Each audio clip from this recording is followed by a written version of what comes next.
Isu saman Cikgu PJ rupanya ada plot twist, peguam tampil dedahkan sesuatu. Tak, sekarang ni budak tu ponteng. Kenapa dia boleh menang pula saman cikgu sekolah? Dia dah ponteng tau.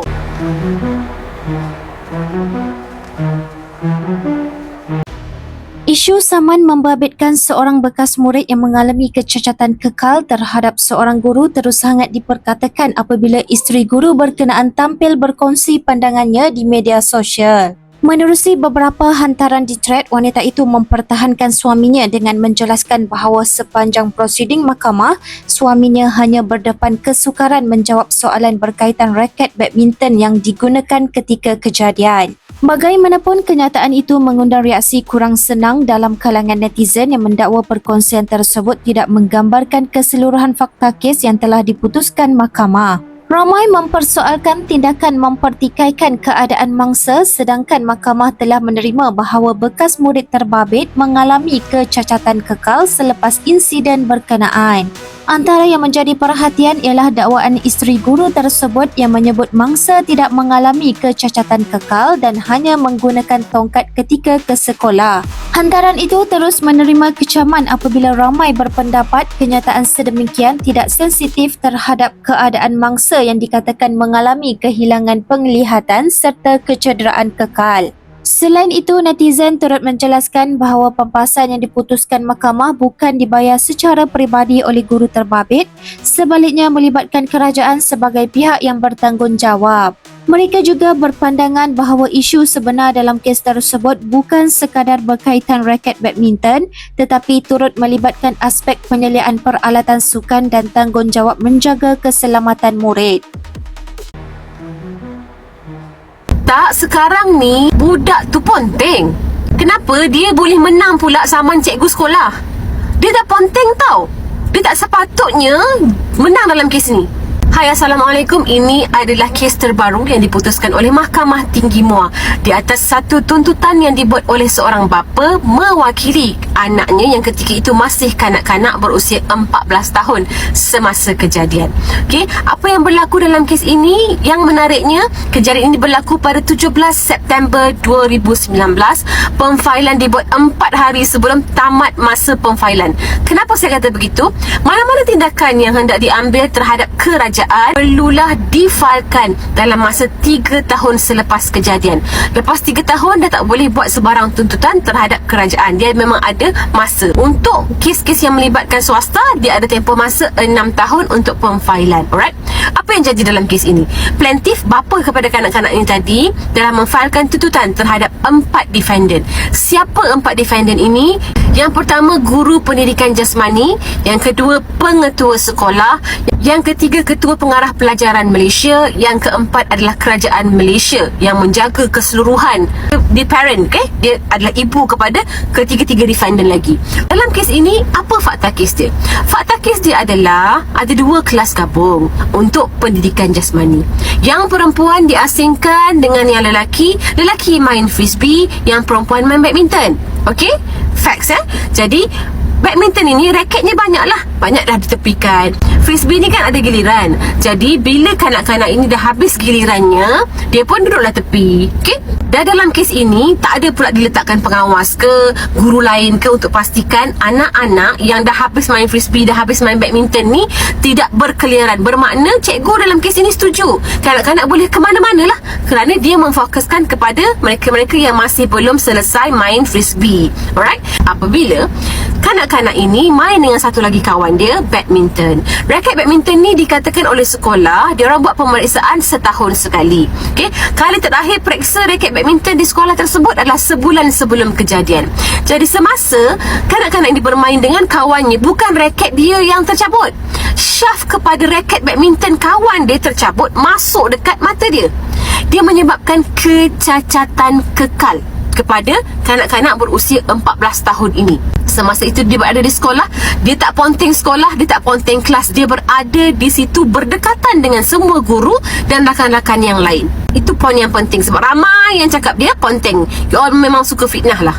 Okey, jadi menurut Kertas Kausa, isu-isu yang perlu dibicarakan adalah begini. Yang pertama, sama ada defendant pertama, cikgu tadi cuai kerana gagal mengawal pelajar semasa proses pembelajaran mata pelajaran pendidikan jasmani.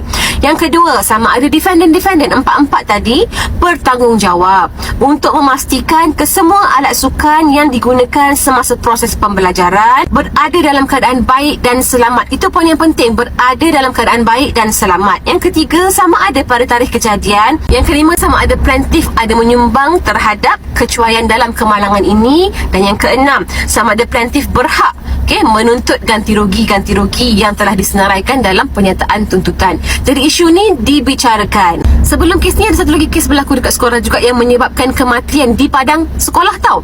Dia terhimpap gol sampai meninggal dunia. Mahkamah yang terdahulu kata apa? Saya bacakan Mahkamah yang terdahulu kata kewajipan untuk berjaga-jaga seorang guru kepada pelajarnya bukan sahaja terhad dalam kelas, tapi merangkumi aktiviti di padang permainan di kawasan sekolah. Dalam kes ini, bila pelajar tu mati terhimpap gol tu, ada isu kegagalan lah di situ. Kegagalan mengambil langkah-langkah yang munasabah dan betul atau all reasonable and proper steps untuk mencegah kemalangan daripada berlaku. Sebab sekolah, pengetua, kerajaan Malaysia, cikgu kena pastikan bahawa peralatan yang berada dalam sekolah tidak mendatangkan bahaya kepada pelajar-pelajar. Dia macam ni lah, you hantar anak you sekolah, peralatan itu tak di-maintain, tidak dijaga, sehingga menyebabkan anak anda tercedera.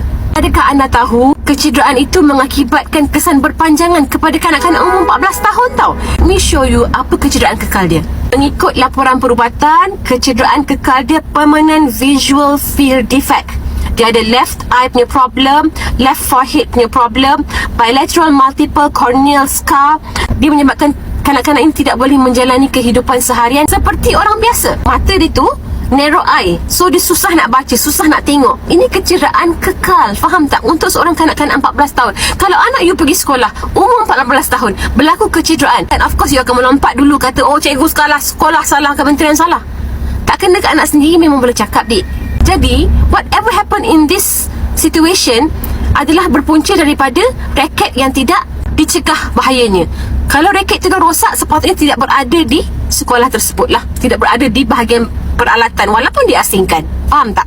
Lain mata, kecederaan lain adalah left forehead numbness, right hemiparesis. Tak faham lah bahasa medical ni kan. So bila benda tu tercampak kena mata dia kecederaan teruk kat mata kiri. Lepas tu dia ada patah tulang kepala dan juga ada pendarahan otak. Just imagine kalau anak you kena benda macam tu, you takkan ambil tindakan ke? So stop mengutuk family dia, mengutuk anak dia, mengutuk bapa yang mengambil tindakan to protect his child. Semua orang ada responsibility. Cikgu ada responsibility, parents ada responsibility. Tetapi kemalangan yang berlaku di sekolah, mahkamah terdahulu dan kes ini juga mengatakan bahawa ada tanggungjawab yang perlu dipikul oleh sekolah untuk memastikan memastikan bahawa keselamatan barang-barang yang digunakan di sekolah itu tidak akan mendatangkan bahaya kepada pelajar-pelajar yang berada di sekolah. Bila dia menang saman ini, dia bukan terus dapat pun duit tu. Kerajaan akan appeal kebiasaannya. Dan siapa yang bayar? Bukan cikgu tu bayar pun. Kerajaan yang akan bayar kepada keluarga ini. And that is only 400,000 tau. Dia punya kecacatan kekal itu dan kehidupan dia yang memang tidak akan sempurna, tidak akan normal seperti orang lain. Think wisely. This is not about blaming the teacher. This is about responsibility to make sure the safety of our children in school. Faham? Right? Jaga diri anda baik-baik. Tak ada orang nak bantu cikgu. Kes lagi di mana seorang guru didapati bersalah di mahkamah sebabkan anak murid dia semasa waktu PJ pergi main raket yang dah rosak. Mungkin korang kata bukan salah cikgu tu.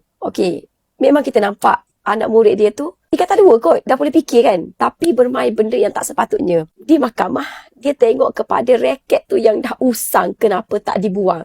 Tapi tak ada orang membantu cikgu tu untuk mempertahankan diri. Tak ada orang. Yang pasti cikgu tu dah didapati bersalah. Saya ada baca Dr. Ashraf Wajdi Duzuki ada menyatakan, tolonglah kerajaan sekarang, tolong bantu guru. Sampai sekarang saya baca rakan-rakan saya dalam kalangan guru PJ. Lepas ni kita buat PJ dekat dalam kelas je. Lepas ni kita buat PJ online sahaja. Rakam ibu bapa PJ dengan anak dia. And then rakam bagi dekat cikgu-cikgu nilai. Korang bayangkan.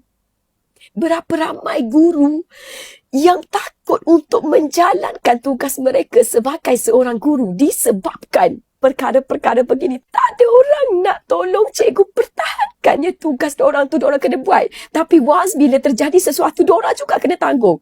Tugas tu diorang kalau diorang tak buat diorang kena. Kalau diorang buat in case kalau jadi apa-apa diorang kena. Macam mana ni korang? Ya Allah, aku rasa macam kesian dekat sahabat-sahabat guru saya untuk melakukan tugas diorang. Sangat tercabar.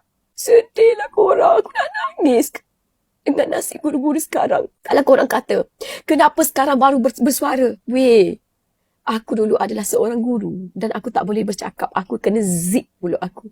Dan sekarang aku bebas bercakap. Dan aku nak nasib-nasib guru terbela. Okey, Assalamualaikum.